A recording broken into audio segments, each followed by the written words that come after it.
Nuestro celular nos escucha y registra lo que decimos en nuestras casas o en reuniones de amigos. Las aplicaciones que tenemos en los smartphones pueden procesar lo que hablamos en reserva y ofrecer luego esos datos a, por ejemplo, una empresa de comercio electrónico para que nos ofrezca a su vez un producto o un servicio.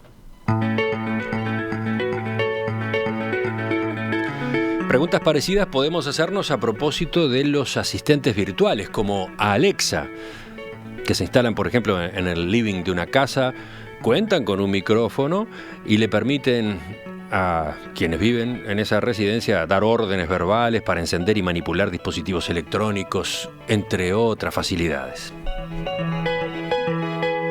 ¿A qué nos exponemos? ¿Está comprometido el contenido de las conversaciones que tenemos al lado de un teléfono? Pero además, ¿qué usos puede terminar teniendo esa información? De eso es que vamos a charlar en los próximos minutos. Estamos con el doctor Matías Rodríguez, ustedes lo conocen, con él hemos hecho varias charlas ya en el ciclo de Disrupción, Tecnología e Innovación. Matías es abogado y es especialista en Derecho de Alta Tecnología y en Gestión de Telecomunicaciones. Matías, bienvenido, ¿qué tal? ¿Cómo estás, Emiliano? Muchas gracias, saludos a la audiencia también. Tenemos un tema interesante, divertido, inquietante. Inquietante. A ver, ya hace un tiempo vemos que una búsqueda que hacemos navegando en Internet tiene repercusiones, ¿no? Al poco tiempo puede llegar a parecernos que nos viene publicidad vinculada a eso que estuvimos leyendo o mirando. Si nos informamos sobre una ciudad, nos llega publicidad de hoteles o de pasajes. Si nos detenemos en un alimento, puede venirnos publicidad de empresas que venden esos productos.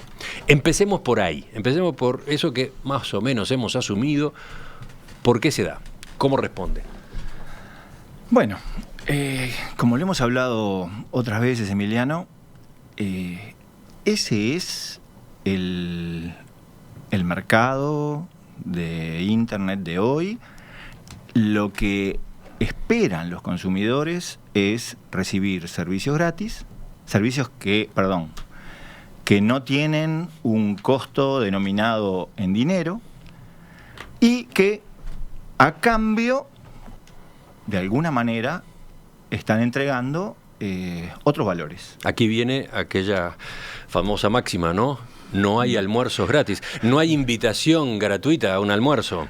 Emiliano, si las empresas con mayor crecimiento en el mundo y la mayoría de los 10 más ricos de la lista de la revista Forbes son titulares de empresas que dan servicios gratuitos, uno debería preguntarse razonablemente, se lo pregunta, ¿cómo se hicieron ricos si a mí no me cobran?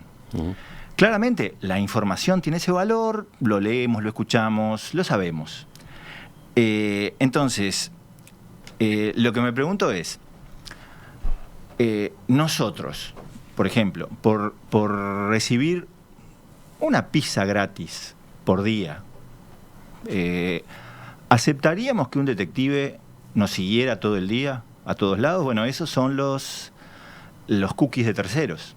Básicamente son marcadores que señalan a un tercero qué páginas visitamos.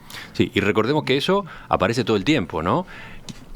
Y aparece incluso cuando uno visita y navega en un sitio periodístico y en un sitio muy reputado y de calidad. Aparece la pregunta: nuestro sitio utiliza cookies de terceros. No olvidemos esa parte, de terceros. Para continuar navegando usted tiene que aceptar eso, y bueno, y la gente hace sí, y dale. Uno lo acepta.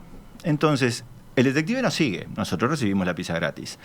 También lee nuestras cartas, porque cuando estamos escribiendo un correo electrónico, aceptamos normalmente que aparezca publicidad vinculada a los temas que estamos escribiendo. Eso nos parece normal. Nos parece normal que otras aplicaciones o las mismas sepan exactamente dónde estamos por el GPS de nuestro teléfono, nos piden permiso y se lo damos. Nosotros vivimos dándoles permiso a las aplicaciones, razonando mínimamente. En general son decisiones que el usuario toma a las apuradas porque tiene que bajar esa aplicación ese día, ¿no? O porque necesita comunicarse con no sé quién. Entonces hay que dar un paso y enseguida viene la pregunta y nadie razona mucho. Por supuesto, nadie lee los términos y condiciones, ¿no? No. La verdad que nadie lee. Las leyes más exigentes, como las normas europeas o la uruguaya, que es una ley alineada con la normativa europea, exigen consentimiento informado para la mayor parte de las transacciones de datos sensibles. Ahora, el concepto de consentimiento informado es una utopía. Yo alguna vez, charlando contigo, he contado el caso de una empresa de Wi-Fi público en Inglaterra, Purple Wi-Fi, que durante varios días cambió sus términos y condiciones, poniendo la obligación para todos los que accedieran de limpiar durante un mes los restos orgánicos de los animales en las plazas y los baños públicos, y 30.000 personas usaron el Wi-Fi sin tener la más mínima preocupación por esa obligación. O sea, no se enteraron de esa obligación. Por supuesto, uno se enteró e igual entró. Uno protestó e igual entró. ¿Pero qué fue un chiste? ¿Fue un experimento? Fue un experimento. Y ha habido otros experimentos. Ha habido experimentos más crueles, digamos, ¿no? Uno auspiciado incluso por un organismo de la Unión Europea, incorporó lo que llamaron la cláusula Herodes. Los que accedieran al servicio debían entregar a su hijo primogénito. Y muchos aceptaron. Exactamente. Muchos aceptaron. Lo que pasa es que, fíjate, el tema del consentimiento informado, ¿no? Para que se cumpla, por lo menos tiene que mediar algo de tiempo entre que te aparece la ventanita y tu aceptación. Alguien debería regular ese tiempo. ¿Cuántos segundos pasaron entre que apareció la ventanita y el tipo puso yes o clic sí? Si eso ocurre a los 3 segundos o a los 5, está claro que esa persona no leyó nada de los términos y condiciones, ¿no? Está claro. Hay 2 temas de mucho interés en tu pregunta. Uno es el tema de la regulación, y lo dejo para después, porque tengamos claro que acá, por lo menos en Estados Unidos, que es el centro del mundo en Internet, esto está dentro del terreno de la autonomía de la voluntad. Esto es contractual. Las partes tienen libertad para consentir o no consentir. Y no hay una intromisión del Estado intensa en lo que pueden y no pueden pactar las partes. Lo otro es lo que mencionás respecto al tiempo. Un periodista inglés, Alex Hearn, hace 2-3 años, trabajando para el diario El Guardian, hizo un experimento. Durante una semana decidió leer todos los términos y condiciones de las aplicaciones que utilizaba. O sea, dijo, me voy a sacar la materia pendiente, voy a leer todo. Bueno, el señor Hearn comenzó en la mañana del primer día con la alarma de su iPhone, o sea que leyó las 21.000 palabras de los términos y condiciones de Apple para poder usar la alarma de su teléfono. 21.000 palabras. Yo estuve chequeando y Macbeth y Hamlet están entre 17.000 y 30.000 palabras. O sea, se leyó de Apple más que Macbeth. A su vez, en total tuvo que leer 150.000 palabras. Eso es la mitad del Quijote. Es mucho más que los libros de Harry Potter. Y calculando 17 o 18.000 palabras por hora, son entre 8 y 9 horas de lectura.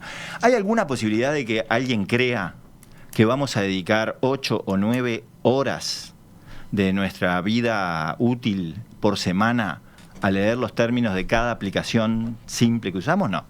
Entonces, simplemente el consentimiento informado es un concepto irreal. Volvemos al punto de partida, Matías. Yo decía, hace tiempo que nos hemos acostumbrado, una búsqueda que realizamos navegando en Internet tiene sus repercusiones. Después puede venirnos una oferta de un servicio, de un producto, en función de esos datos en los que estuvimos investigando. Bien, pero parece que últimamente la cosa se ha puesto un poco más delicada. A varios integrantes del equipo de En Perspectiva nos ha pasado recientemente que recibimos ofertas relacionadas con algo que habíamos conversado unas horas antes en una reunión cara a cara con una o más personas. Y la sensación que nos quedó fue que el micrófono del celular que estaba allí adelante registró eso que hablamos, envió la información a algún sistema y este a su vez se le ofreció a una empresa de comercio electrónico para que nos invitara a comprar un producto o un servicio. ¿Cómo es esto otro? ¿Cómo es este otro nivel? Sí, hay una sensación global de persecución en ese sentido, que puede ser o no paranoia. Depende de si efectivamente te están persiguiendo. Si te están persiguiendo no estás paranoico. El tema... Te aclaro que nos pasó, lo charlamos acá, y nos pusimos a buscar información, y hay antecedentes por todos lados, recientes, pero hay casos del año pasado o del otro año en distintas partes del mundo. Han aparecido en la prensa, etcétera, ¿no? Sí, claramente. Y el tema es, ¿si es posible? La respuesta es sí, es posible.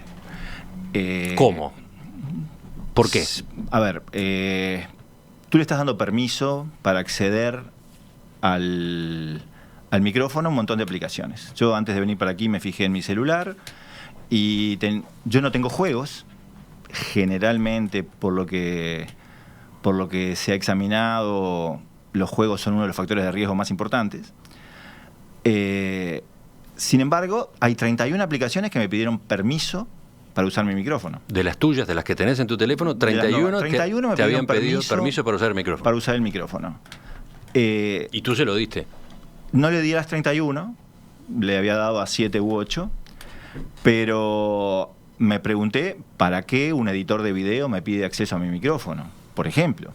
Esto es un ejercicio que todos podemos hacer, simplemente ir a ajustes de nuestro teléfono y abriendo los permisos, ver qué permisos hemos dado para micrófono, para cámara, etc. Está bien, pero cuando dimos ese permiso, creo que todos pensamos que se iba a utilizar el micrófono en el momento en que nosotros estuviéramos empleando esa aplicación. Correcto. Ahora, esto es otra cosa. Es que el teléfono aparentemente está trabajando cuando está puesto arriba de la mesa y uno no lo está usando, ¿no? Emiliano, yo te dije que es posible. No te dije que es probable, ni tampoco que es razonable. Y mucho menos que los grandes protagonistas de Internet estén realizándolo. Todo eso podemos hablar. Ahora, pensemos de esta manera. Los asistentes virtuales, tú mencionaste algunos en la presentación. Los asistentes virtuales se despiertan, que es una metáfora que engaña un poco, se despiertan con palabras gatillo. O sea, en el teléfono la capacidad que hay es para identificar, la aplicación tiene capacidad para identificar 1, 2, 3 o hasta 4 palabras gatillo. El motor de reconocimiento de voz no está en la aplicación que bajaste. O sea que ahí empieza el tráfico de datos con los servidores. En el caso de Google, OK Google. En el caso de iPhone, Hey Siri. Lo mismo pasa seguramente con el Bixby de Samsung, con Alexa de Amazon. Ahora bien, está claro que para poder reconocer esas palabras clave que activan o que despiertan a ese servicio, el micrófono tiene que estar encendido siempre. Evidentemente, porque si no, no puede identificar cuando tú le decís OK Google. Realmente. Y entonces, ¿qué hay que entender? Que el micrófono efectivamente siempre está registrando y borrando, porque si no aparecen las palabras claves... Algo así como un segundo y borrando. Pero, el promedio, pero está registrando siempre. Registra y borra, no registra y borra. Más que registrar para identificar, y es aproximadamente un segundo. Ahora, eso es, Emiliano, lo que le diste permiso dentro de tu libertad contractual. Acá hay que insistir, por lo menos en Estados Unidos, esto no es ilegal. En cuanto a Uruguay, la propia ley 18.331 de protección de datos personales, en el artículo 21, no es detallista, pero permite el uso de datos que permitan un perfilado determinado, o sea, establecer perfiles determinados con fines promocionales, comerciales o publicitarios, o permitan establecer hábitos de consumo, esto es textual, cuando estos figuren en documentos accesibles al público o hayan sido facilitados por los propios titulares, tú hablando, o obtenidos con su consentimiento, que es lo que hiciste, porque has dicho que leíste todo y lo aceptaste. Uh-huh. Por lo tanto, aún nuestra ley, que es muy protectora, no tiene establecido una clara ilegitimidad de estas prácticas. Esto también es interesante saberlo, porque mucho más. Me pregunto cuántos conocen esa ley, cuántos tienen examinado ese texto de esa ley uruguaya en cuanto a su alcance, etcétera, ¿no? Emiliano, es mi profesión y honestamente el artículo 21 no lo había mirado. Sí, otras normas que sí son bastante usadas, pero esto no tanto. Insisto, es una ley avanzada la uruguaya, no es una ley elemental. Realmente Estados Unidos no tiene ley. En el último número de The Economist, el de esta semana, anuncian lo que llaman la ley Cambridge Analytica, que a partir del lío que conversamos el año pasado, están por primera vez, después de un par de fracasos, uno de Obama y otro en los 70, tratando de regular esto. A instancias de 3 estados: California, que sacó una ley estatal que comienza su vigencia en el 2020, Vermont y Illinois. Pero recién se están preocupando por este tipo de cosas. Europa sí, con el Reglamento General de Protección de Datos, ha avanzado bastante, pero tampoco lo prohíbe, claramente. Europa tiene otra filosofía, digamos, ¿no? Tiene otra filosofía. En realidad, te podría decir, esto es una opinión personal, hay varias esferas, hay 4 esferas en el mundo en este sentido. Europa sostiene, yo diría, Europa, China, Estados Unidos y Rusia tienen 4 criterios diferentes. Enseguida vamos a ver eso en la segunda parte de esta entrevista. Volvemos a la entrevista con el doctor Matías Rodríguez, abogado y especialista en Derecho de Alta Tecnología. Tú decías, Matías, efectivamente eso puede pasar. Sí. Es probable que pase en función de los permisos que uno va dando, ¿no? Sí, es importante eso que dices, Emiliano. Todo esto es libertad contractual. Tú das permiso, no es ilegal. ¿Es chocante o puede ser chocante? Pero sí, es chocante, pero tú empezaste la entrevista comentando que te habías acostumbrado, que aceptas que te generen publicidad personalizada por las páginas que visitas, que te generen publicidad personalizada por lo que escribís al escribir correos electrónicos. Entonces te tengo que decir, ¿cuál es la diferencia? La voz es solo una forma de entrar datos.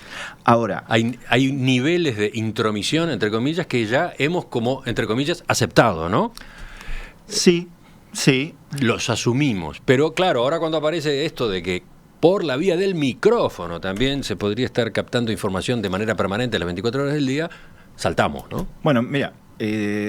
Ejemplos. ¿Tenés ejemplos? Tengo ejemplos. Hay un caso de hace unos meses en la ciudad de Portland. Una pareja discutió aparentemente duramente entre sí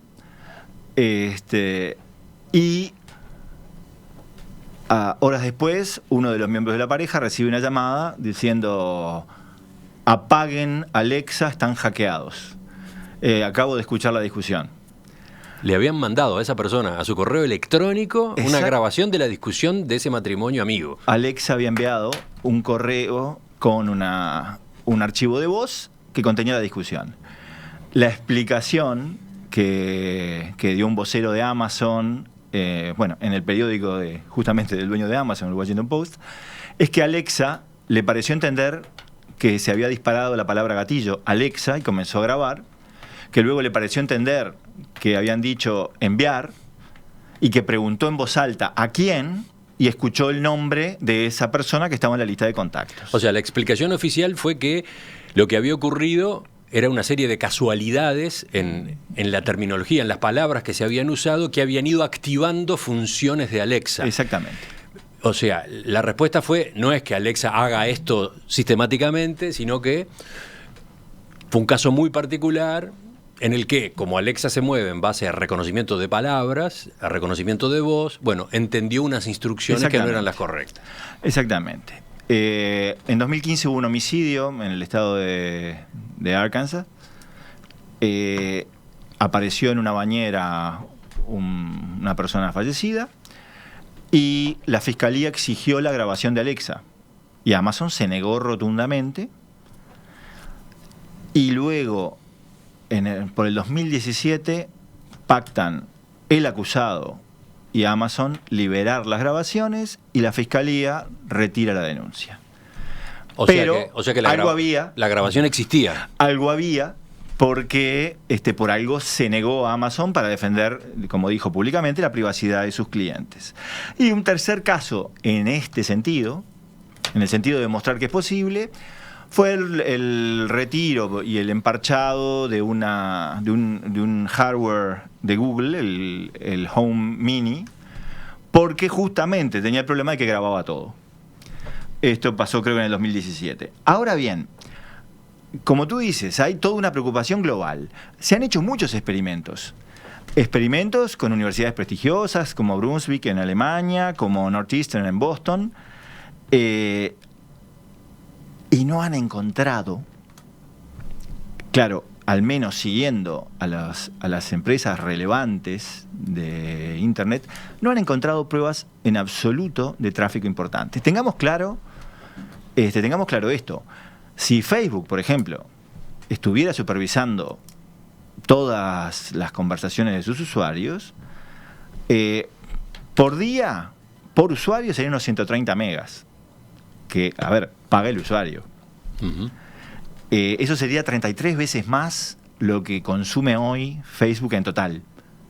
No es razonable, no se justifica el dedicar esos recursos.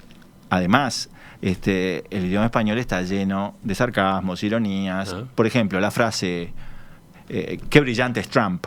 ¿A quién se la vendes? Uh-huh. ¿A los demócratas porque es irónico o a los republicanos porque es elogioso? No parece muy probable. Ahora, sí identificaron cosas. Por ejemplo, la Universidad de Brunswick encontró 234 aplicaciones de Android que detectan ultrasonidos que no percibe el oído humano y descubrió que había numerosos faros de ultrasonido en programas de televisión, en locales de cadenas de alimentos muy conocidas, que no voy a nombrar, que perfilaban los usos del usuario, detectando eso sin que la persona lo sepa, porque definitivamente los ultrasonidos no los escuchamos. Detectaron una cosa interesante, la aplicación de la Liga de Fútbol Española. El diario de España denunció que detecta el sonido ambiente e identifica si hay una transmisión impaga en un bar o en un restaurante de partidos de la Liga, y cuando fue el diario justamente le preguntó a los voceros de la Liga, estos dijeron que era razonable porque perdían 150 millones de euros por año por ese tipo de transmisiones no autorizadas, y que, por supuesto, era consentido por el usuario. ¿Y eso lo hace con qué micrófono? ¿Detecta el sonido ambiente? El celular. El de muchos celulares. El de muchos celulares, los que tienen la aplicación de la Liga en los momentos que se está jugando partidos importantes. La Universidad de Northeastern durante un año examinó 17.000 aplicaciones, 9.000 de las cuales tenían permisos para acceder a micrófonos y cámaras. Y no encontró este fenómeno de la supervisión o de la vigilancia de voz, que, insisto, requiere un uso de recursos importante y caro, pero sí encontró cientos de aplicaciones que enviaban capturas de pantalla en foto o en video. Y honestamente no puedo decir si esas capturas de pantalla no pueden ser en el momento que tú llenas los datos de un formulario. Eso sí fue sorprendente, pero no es exactamente lo que buscaban en el experimento. Entonces, que el fenómeno puede existir, no hay duda. Que existe, yo te diría que tampoco hay duda, pero de ninguna manera lo asignaría a las grandes corporaciones de Internet que arriesgan mucho para dudosos beneficios. Parecería un fenómeno, en todo caso, de nicho. Facebook lo negó expresamente y lo publicó con una selección de palabras muy precisa que muestra a colegas muy hábiles, pero digo, para eso son empresas tan grandes. Zuckerberg, el principal de Facebook, fue al Parlamento norteamericano y dijo expresamente que no lo hacían. Lo mismo dijo Apple al Parlamento norteamericano y lo mismo dijo Google al Parlamento norteamericano. ¿Son todas aclaraciones que hicieron a propósito de esto? A propósito de esto, de lo que tú de la escucha pasiva, digamos. De la escucha, de la supervisión de voz con fines de marketing. Exactamente. Ahora, ninguna de esas negativas abarca a otras aplicaciones pequeñas, secundarias, satelitales, y sí, incluso hackers han diseñado aplicaciones de este tipo a la vista para demostrar que se puede, y claramente se puede. La pregunta que había a continuación era cómo se zafa de estos riesgos, ¿no? ¿Qué se puede hacer? Y tú marcabas un camino posible, eliminar esos permisos que hemos concedido a cantidad de aplicaciones para que utilicen el micrófono del teléfono. De todos modos, desde la audiencia nos aclaran que eso no siempre es factible. Gustavo de Bogotá nos manda la foto correspondiente. Servicios de Google Play no permite desautorizar el uso del micrófono. Y aquí viene el texto. Micrófono dice, textual, permite que la aplicación grabe audio con el micrófono. La aplicación puede utilizar este permiso para grabar audio en cualquier momento sin tener la confirmación del usuario. Eso está dicho en el texto. Sí, sí. Y cosas tan duras como esas están prácticamente en la mayoría de los términos y condiciones que componían las 150.000 palabras que ese colega tuyo tuvo que leer durante una semana, invirtiendo entre 8 y 9 horas, solo para hacer lo que hacemos todos normalmente. Ahora bien, soluciones. Incluso lo de negar permisos, cosa que yo hice en la mañana de hoy a 7 aplicaciones que me pregunté por qué tienen acceso a mi micrófono. Es una solución temporal, pero es parte de lo que hemos dicho muchas veces, Emiliano, aquí al aire. Aceptar la realidad. Primero, si no la podemos modificar si no la aceptamos. Entonces hay que inculcarla, hay que desmitificarla, hay que aceptarla. Hay que entenderla para empezar, hay que saber con qué aparatos estamos lidiando. La mayor parte de nosotros no se ha puesto a razonar todo esto, no se ha puesto a pensarlo, no ha averiguado, utiliza, punto, ¿no? Y utiliza frenéticamente, todo el día, al máximo, ¿no? Y gratis, o cree que es gratis. Uh-huh.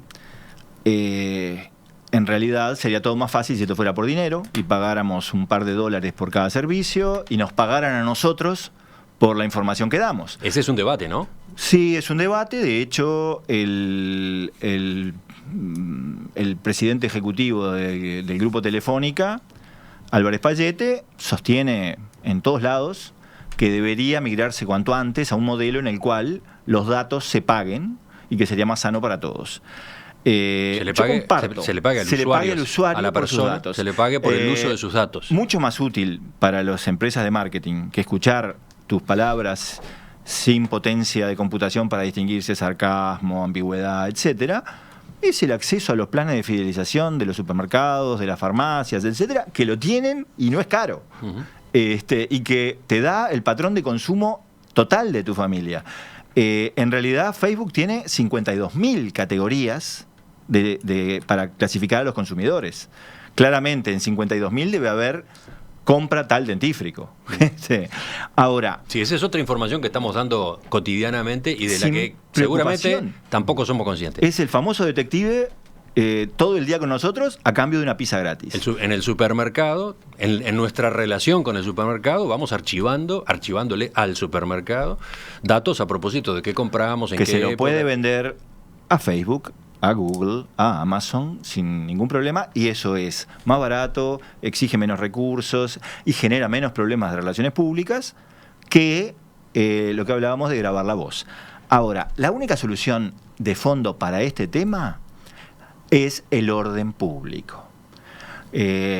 simplemente te estoy contestando a tu pregunta, no lo estoy proponiendo. ¿Y eso qué quiere decir el orden público? El orden público, quitar de la autonomía de la voluntad estas materias, dado que la inteligencia artificial está capacitada para leer 150.000 palabras, pero los seres humanos no. No lo vamos a hacer. Por lo tanto, es mentira creer que lo vamos a hacer. Tú no puedes hacer un contrato conmigo por tu voto, por ejemplo. El orden público uruguayo quitó la contratación del voto electoral, del orden público, como los ilícitos, etc. Pues bien, si tú estás hablando de solución, la solución no es liberal. La solución es justamente quitar de la autonomía de la voluntad, quitar del derecho de todos nosotros a contratar libremente ese tipo de permisos. O sea, que la legislación prohíba que demos esos permisos. Sí, que las cláusulas que exijan esos permisos se tengan por no escritas. Por ejemplo, o sean ilícitas. Sí, exactamente. Bueno, ¿y hay países o hay zonas del mundo en las que se va en esa dirección? Se puede decir que en Europa se va, el nuevo reglamento tiene algunas cosas, pero Emiliano y yo se lo mencionamos al pasar. Europa no tiene la misma visión que Estados Unidos, ni que China, que son los dos líderes. Todas las grandes empresas de Internet o están en Estados Unidos o están en China, los líderes mundiales, y eso es justamente porque tienen libertad para utilizar datos y pueden hacer modelos de negocio muy rentables. En Europa, las restricciones sobre los datos hacen que las empresas no puedan acceder a ciertas formas de ingreso que cuando se trasladan a Estados Unidos, como alguna de música europea, que es la única que está entre las grandes, se trasladó a Estados Unidos para poder utilizar esa información. En China, la privacidad no es un valor, es un valor la transparencia. En Rusia siguen quizás con el viejo concepto medieval de la intimidad, que es el espacio de la familia. Digamos, en el hogar no se pueden meter, afuera no tengo nada mío. Y en Estados Unidos está el concepto de libertad de contratación, que no restringe, como hemos visto en toda esta charla, de una manera decisiva estas prácticas. Entonces queda Europa, y en parte Uruguay, que sigue ese modelo, que imagina una esfera alrededor de cada persona donde los datos que se saben de él vienen a ser de su propiedad. No es muy intuitivo esto. En realidad, desde las cavernas, lo que alguien me miraba hacer no era mi propiedad, era de él, que me había visto. Pero la construcción jurídica europea cambia eso, abandonó el concepto de intimidad, lugar de la familia, recinto defendido especialmente, sagrado e inviolable, y pasó a la privacidad, una esfera individual. Y la primera consecuencia es, las empresas que están bajo esos regímenes no pueden competir con las empresas que están en regímenes mucho más liberales, como el de Estados Unidos y el de China.